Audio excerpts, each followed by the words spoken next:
Hitters begin this game with the simplest of demands.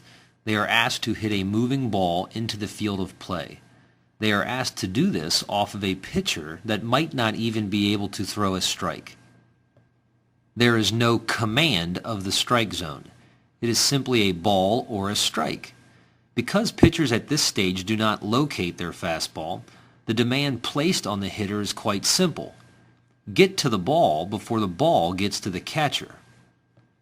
At this stage, the most challenging of tasks is the fast pitcher. The harder a child throws, the more difficult it is to hit. The goal must be very simple. Get to the ball quickly. As the hitter evolves over time, so does the pitcher. The pitcher begins to locate his fastball a little better. Now there are edges to each side of the plate.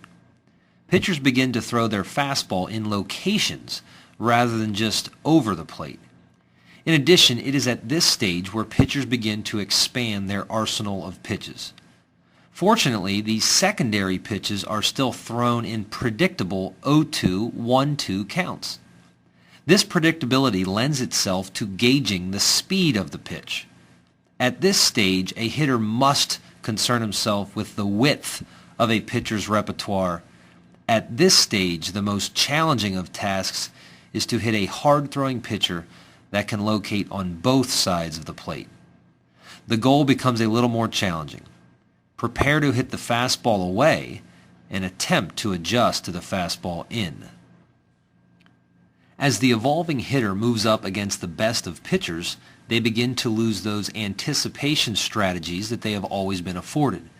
Now a 2-0 count doesn't always mean fastball.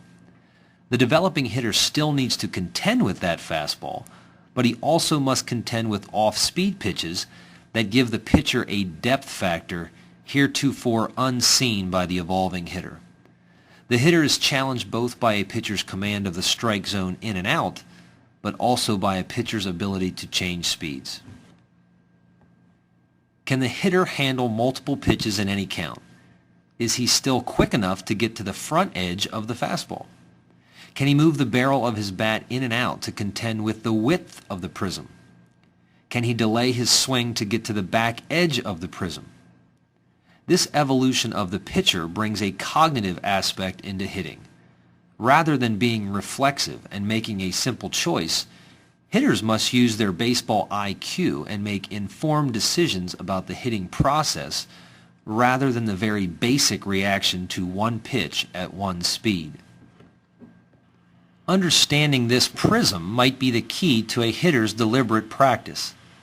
Let's first agree that the depth of the prism makes reaction times very difficult. If a pitcher's fastball is 80 miles per hour and the change is 70, that's an actual distance of 7 feet. That can be a fairly deep prism. And if the fastball is thrown on the inside corner and the changeup on the outside corner, the perceived distance is even larger. Struggling hitters will tell you, I'm getting beat by the fastball and I'm out in front of the off-speed. Simply put, their timing is timed to the middle of the prism and they are having a hard time getting to the front edge and the back edge. What can hitters do to help their reaction times to the varying speeds?